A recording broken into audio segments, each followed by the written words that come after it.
First day கல்யாணம் வந்த உடனே நீங்க சொல்ற முதல் டைலாக், நீ எனக்காக எது பண்ணாட்டியும் பரவாயில்ல, என்ன அட்ஜஸ்ட் பண்ணாட்டி பரவாயில்ல, எங்க அம்மா அப்பாவை அட்ஜஸ்ட் பண்ணிக்கோன்னு சொல்றீங்க. இந்த டைலாக் இனிமே சொல்லாதீங்க, எங்களுக்கு பிடிக்கல.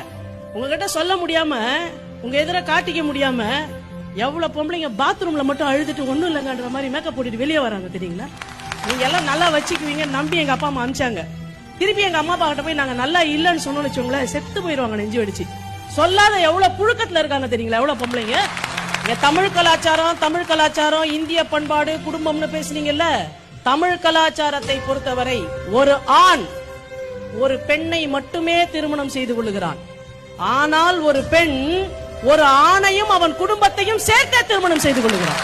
விடுங்க, 4 வயசுல ஸ்கூலுக்கு போக ஆரம்பிச்சோங்க, 16 வயசுல ஸ்கூல்ல முடிச்சோம், 23 வயசுல கிராஜுவேஷன் முடிச்சோம், வேலைக்கு போனோம், கல்யாணம் பண்ணோம், குழந்தைங்க பெத்தோம், அதுக்கப்புறமா மாமனார் மாமியாரை பார்த்தோம், எல்லாம் பண்ணி முடிச்சிட்டு ஆமா நம்ம முதல்ல 5ஆம் கிளாஸ்ல படிக்க ஆரம்பிக்கும் போது அதாகணும் இதாகணும் எதோ ஆகணும்னு நினைச்சோமே, அதுல என்ன ஆயிருக்கும்னு பார்த்தா இந்த மொத்த வாழ்க்கையிலயும் நான் தொலைஞ்சு போயிட்டேன் பாத்தீங்களா.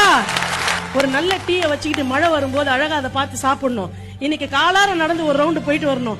இந்த சின்ன சின்ன எல்லா விஷயமும் என்னை விட்டு காணாம போய் அந்த உடைவு ஒவ்வொரு மனிதனோட வாழ்க்கையிலயும் ஏதாவது ஒரு தருணத்துல நடக்குதா இல்லையாங்க?